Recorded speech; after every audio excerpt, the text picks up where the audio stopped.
welcome back. My name's Leo and I'm a disaster. This is going to be the intro for a 4-part video segment, I guess, revolving Tokyo Disneyland Resort. It's going to be a part of a larger project that is following my experiences over in Japan when I took a trip in March of 2019. I want to break it down to Tokyo Disneyland, DisneySea, what we purchased while visiting Tokyo Disneyland Resort, and lastly, I do want to talk about how is Tokyo Disneyland Resort for big people, or as a lot of Disney people say, which I cringe at, but poo-sized people. In this video, we're going to be talking about Tokyo DisneySea. Tokyo DisneySea opened in 2001. It is one of the newer Disney parks. We went during Pixar Fest for DisneySea.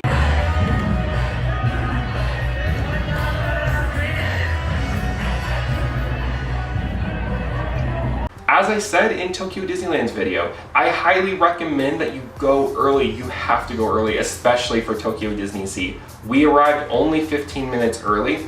We didn't feel much of a wait getting into the park. It was a steady pace. However, once we got into the park, the lines were astronomical. Additionally, as I did share in my previous video, it is really important that you take a look on the Tokyo Disneyland website and see how crowded is it expected to be.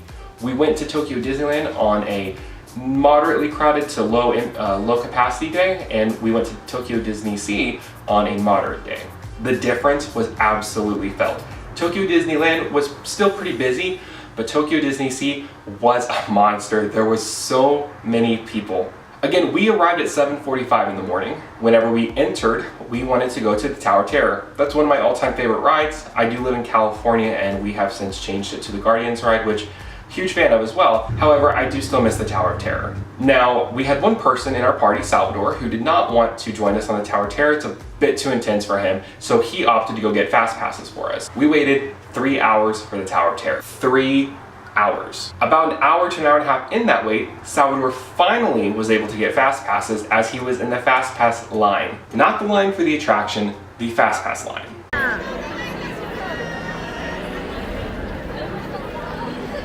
Needless to say, that should set the tone for about how the rest of the day went.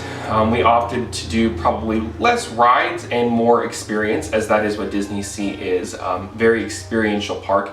Design-wise, the park is very similar to Epcot in my opinion. It had a vastly Mediterranean feel with regards to the architecture. The park is also right by the ocean, so if you're going to go in the winter, bring a jacket or a hat or both, because it's pretty cold. We went in March, toward the end of March during springtime, and it was still very, very cold.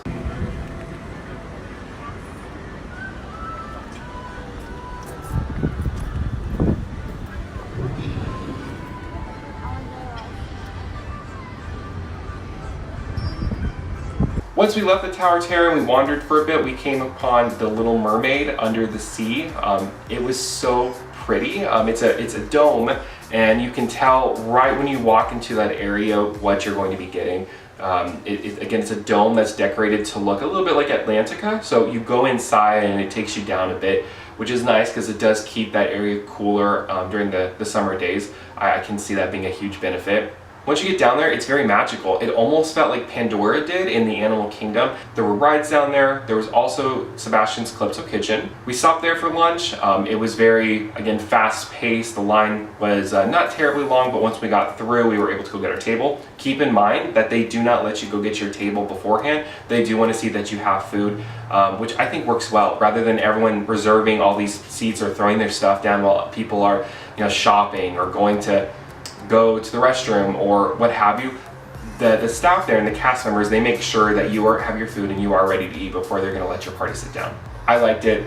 I can see a lot of people probably not. We did spend a lot of time here. There were several rides, as I said, and it also was a nice place to relax. I believe that we also use this as a time for our 5-year-old to take a quick nap. Again, there's a lot of seating, very similar to Tokyo Disneyland, and it does allow for the little ones to rest if they need that. We then made our way to the Agrabah section. We started with Genie's Carousel. We went to the second floor. I do believe it is a 2-floor ride, so going to the upper level was a very nice experience. As it went around, we were able to look out and see a bit more of the park.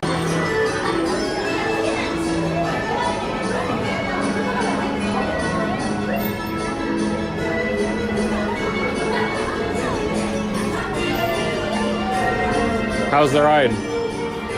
From there we moved to Aladdin's Flying Carpet Ride. By this time it was dark, so it was certainly getting cold, and being on rides where the wind is hitting you, that was special. And then we ended the section by going to Sinbad's Adventure. That ride is similar to It's a Small World in terms of you're on a boat and you are witnessing a story before you. I highly recommend this. It was very nice. Not fully speaking Japanese by any measure, we were still able to follow along with what this journey was, and Sinbad's Adventure was fun. After Sinbad's Adventure, we made our way to Aquatopia. This is a water ride, sort of. You don't get wet, at least we did not. You're instead sitting on the ride, and it is trackless, and you are going throughout this shallow pool of water that they have created near the ocean, and it was really fun. I think they did well with making it feel like it was deep. I kept thinking to myself, what if I drop my phone? But thankfully I could see that it was not too deep, so if they drop my phone, I think they'd be able to save it. But with that said, probably put your phone away.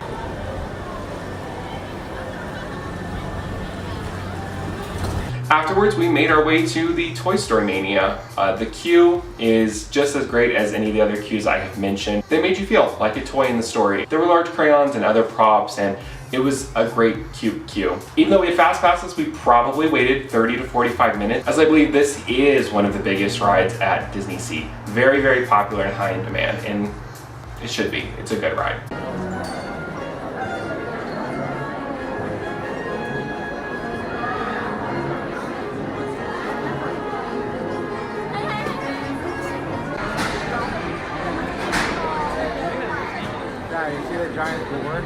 Something to keep in mind with Tokyo DisneySea is they are obsessed with Duffy and Friends. If you are unfamiliar with Duffy and Friends, he is actually right there. Duffy is the bear that Minnie gave to Mickey while he was, I believe, out on an adventure of sorts. Now, this caught on very, very large in, I think, pretty much every country but the United States. I know that there is an exclusive poodle in Hong Kong. I do not know her name though. I know there is an exclusive Duffy and Friends turtle, Ulu, who is in the Aulani Resort in Hawaii. All in all, I think there's about 5 to 6 friends, with Duffy being Mickey's bear, kind of the leader of the group, and then Minnie's bear, Shelly May, is also his right-hand gal. This is very, very popular over in Japan. They love Duffy. They love all the merchandise that Duffy has to offer. Sal actually likes Duffy as well, so whenever I get to that video talking about the merchandise that we purchased, I'm going to show a bit more Duffy if that's something that's interesting to you. Now, our impressions of this park, though it is very Epcot-esque, I would say it definitely had its times to where it didn't feel like a Disney park. We were not met with Disney or Mickey in front of our faces everywhere we went, which for some people, they may enjoy that. For us, it was a bit different. I feel like they could have added some hidden Mickeys throughout the park. They could have made certain sections callbacks to parts of the movies, but they chose not to.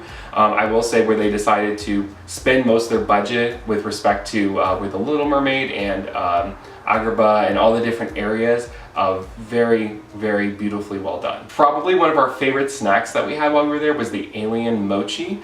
I'm not sure if this is something they'll continue after Pixar Fest. I think that this is the park that is preferred by locals. You can see in the volume, if you're looking at Tokyo Disneyland's website, that DisneySea is generally much busier than Disneyland. It is a very large park that you will not be able to tackle in one day. Quintessentially, you're going to have to do less is more. I also would recommend, if you're going to do this park, give yourself some breaks so you don't get burnt out. And lastly, like I said, they love Duffy and Friends over there. There's several shops completely dedicated to him and his friends, and lots of the guests go full out in their apparel. Some of the highlights were how well each section was. It did feel like an immersive experience everywhere we went. Very similar to Epcot, you could smell the differences in the flavors and the spices as you entered each area. So what are my tips? Well, I have to be honest, one of my tips is try and go on a low crowded day if you can find one, but also be realistic that a low crowded day in Japan is still very crowded. Focus on using your fast passes as best as possible. I suppose if we went earlier, we maybe would have been able to use our fast passes a bit better. Waiting an hour and a half tends to throw everything off, but seriously, use your fast passes if you can. As I did just say, go early. If the park opens at 8, be there at 6:30. It sounds awful, I know that, especially when we took an hour train to get there with a little one, but it's gonna be worth it, and you're gonna set yourself up for far more success. Lastly, do keep in mind, most of the dialogue in the rides is going to be Japanese, so if you are English speaking, be aware that you're not going to understand most of what's being said. That doesn't take away from the experience though. In the Tower Terror, there is a unique story compared to what I have seen in the United States. I didn't have to understand the language in order to understand the story. Lastly, I have to say this before I end the video, the cast members were so friendly. Sal and I ran into two gentlemen who saw that we were foreigners. They talked to us for a bit, asked us how about our experience, and then we ended up getting VIP seating to Fantasmic. Also, we asked a very kind lady where she bought one of the popcorn buckets that she had from. She did tell us that it was an exclusive if you're staying on property, which we were not. So we accepted that it was something we were not going to be able to get. She brought it over 2 minutes later and gave it to us. We tried to pay her for it, we tried to offer her something for it, and she refused. And I felt like that was a really, she didn't have to do that. It was a really kind gesture though. All in all, if you go to DisneySea, you're going to have a great time. Just do what you can for time management, plan ahead, be there early, use your fast passes, and you're gonna have a great time. If you have any questions about DisneySea, and by no means am I trying to present myself as a professional, but if you have a question and I can help, please feel free, leave me a comment, shoot me a message, however you can, and I'll be happy to answer it.